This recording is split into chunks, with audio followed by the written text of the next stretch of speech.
Hey everybody, this is Kayla with Becky's Graphic Design in Nashville, Tennessee. Today I'm going to show you how we can take a fixed format ePub file from InDesign and make it into a much better, more reliable ebook that actually keeps things where you want them to stay and is able to do a synthetic spread where you have pages that display side by side. So to get started, please note that I have made a copy of my print interior. Please make a copy of your print interior before you do this. This file is specifically for an ebook because I'm going to be messing this thing up. As far as print goes, I will be outlining the text. I'm going to be separating all of the text frames.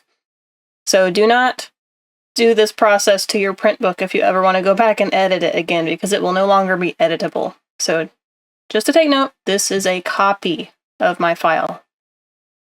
So to get started, let's talk about some of the problems that you would get if you had a fixed format ebook just exported by default from InDesign without doing any of this prep work. Let's see what happens when we export this book with no prep work at all. Let's go up to File, Export, and we're going to tell it to be a fixed format ePub. That's fine. Let's tell it to, let's find our image that we want to use. We're going to use a JPEG.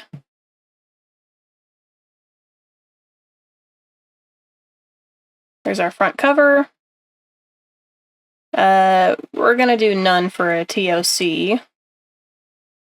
We want to do synthetic spreads.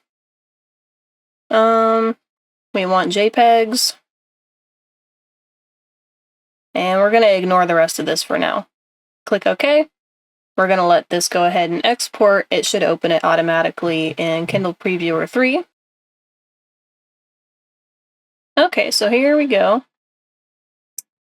Now, by default, it's going to open in the Kindle e-reader setting, which means everything is going to be black and white. Now, from the get-go, everything looks okay. As you can see, we've lost the typeface that we originally had. And generally, you know, when you look at this on the surface level, it looks pretty decent, but sometimes you'll get some funny things going on, like, I don't know if you can see this very well. Just over here has kind of smushed itself together. What happens is the book tries to generate an absolute location for each individual word, and then kind of makes them absolute on the page in regards to where each other are, and sometimes, depending on the device you open it up on, it may or may not read correctly.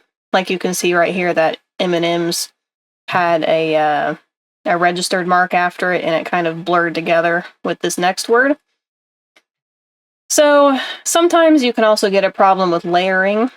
This is not page 1, but it is being labeled as page 1. This is because there is a problem with how this stoplight image has run over the top of the numbers and is no longer displaying. I think this is probably supposed to be page 10 or 11, and it's covering up one of the other characters. How do we make this better? How do we fix these problems and make a much nicer looking book that works on all devices instead of just some of them, and we can still maintain our synthetic spreads? So let's close this out. We're going to look at a few things here. The first thing is we want to check for threaded text frames. You can only see this in normal mode, not in preview mode.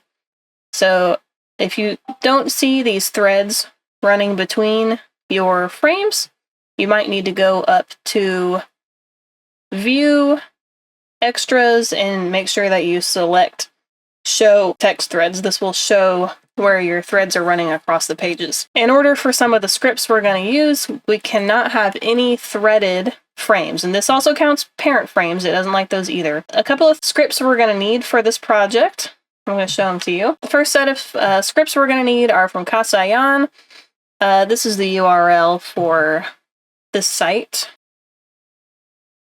Now on this page, you can download all of these. We actually do need all of these for the most part for this project.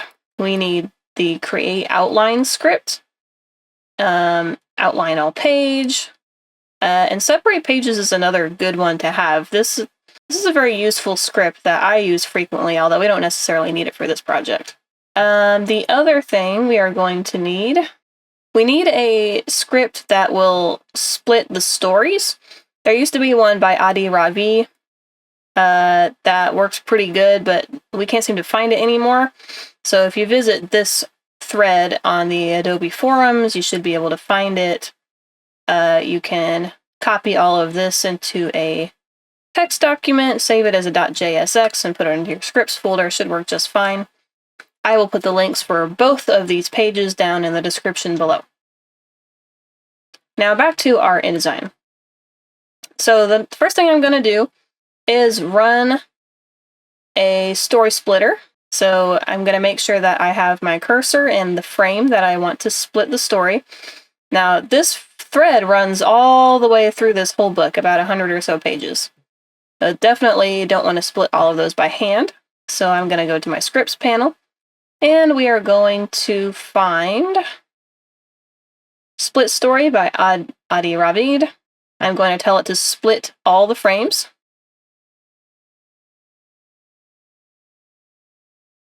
Very good.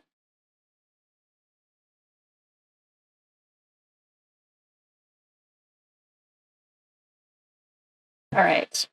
Now sometimes there might be some other threads that you miss. Make sure you don't forget these either. I'm going to go ahead and split these as well.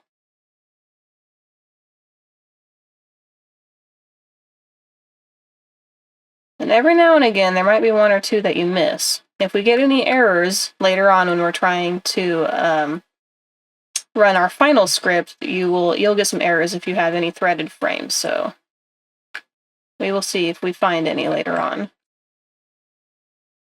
All right, the next thing we need to look at is the layering. So if there is anything that is crossing over each other, such as this frame and these numbers, that will almost always cause a problem when it comes to exporting a fixed format ePub, because even if you tell it to export as a PNG with transparency, generally it won't.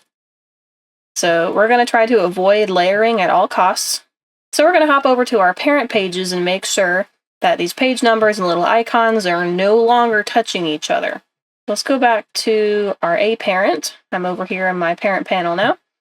I'm going to shrink the size of this frame down so it is no longer touching my numbers.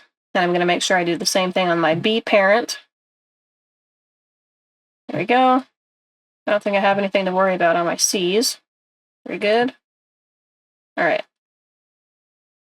Now when we hop back over here, yes, good. We should see that there is no more overlap on top of the numbers. The next step is going to be outlining everything in this book, which is great, except we have to remember that we have parent page items on here that will not outline unless we first override them. What do we do about that? First, I'm going to select my whole entire book, and I'm going to right-click on one of these pages and tell it to override all parent page items. Now, warning, when you do this, you better make sure you have your page numbers correct. You better make sure you have everything correct, because once you override those parent page items, you're stuck with what you got, unless you go back to a previous file version. So I'm going to override all parent page items. All right, now we can see that these are editable objects on my page. They are no longer hidden in the background. And sometimes you might have a problem where you end up with duplicates. Say, for example, if I override these items, I may see a duplication underneath them that's coming from the parent pages, in which case I would just go back to my parent page items and remove those background items off of there. That way you don't end up with duplicates or, maybe an A or a B stuck behind these page numbers. All right, so let's check what we got going on here. Looks like each item is separate. And that's all good. See, here's one where we ended up with a master frame behind the main frame that I'm using. Just going to delete that. It probably happened over here as well. Yes, it did. Oh, and there's a threaded frame. So this would have messed me up later on if I was trying to outline everything with the threaded frames. I don't need those actually. I'm just going to delete them. And let's check and see, make sure we don't have any threaded frames going on. Ah, yes, we do. Now we still have default frames behind. This is what happened when I deleted those parent frames from my my parent pages.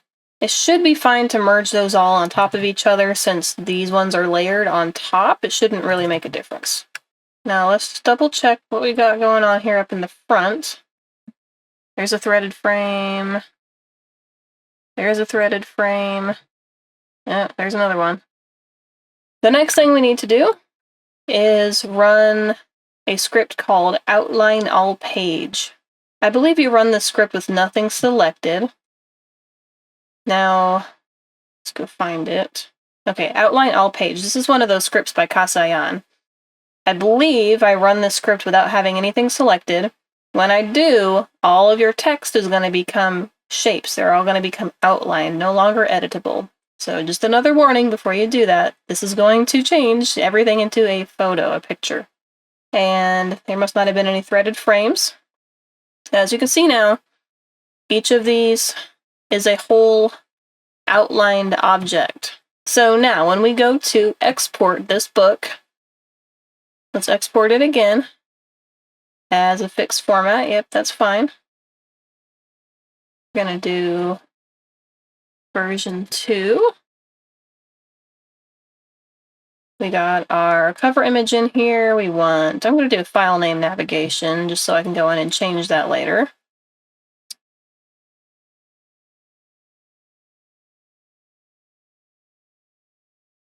All good. Okay.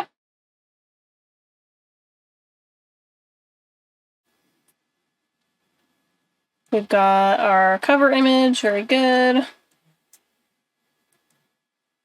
Okay. Looks like we kept all of our typefaces. Looks like our page numbers are fine. Let's check in color on the tablet. Sometimes when you change devices on here, it doesn't do the zoom properly.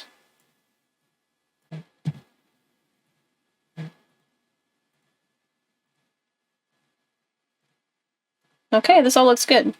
So this is a way that you can get your fixed format ePub to look exactly the same as your print book.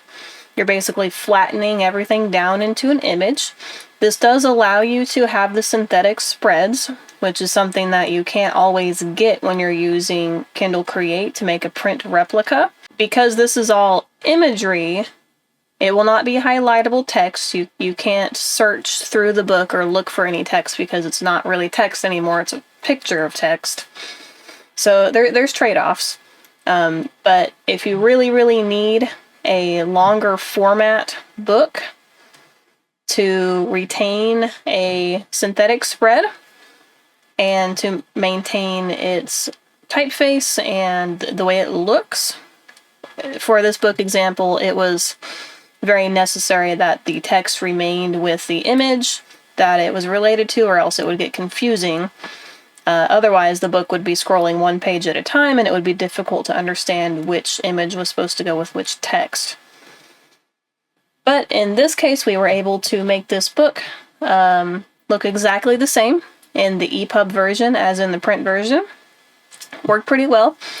Now I will go into this book in Sigil and add a table of contents, a custom table of contents, and do a couple other things to it to make it a little more user-friendly. But in general, I hope you all enjoyed. I hope you found this helpful. If you did, leave a comment, leave a like. It really helps us out.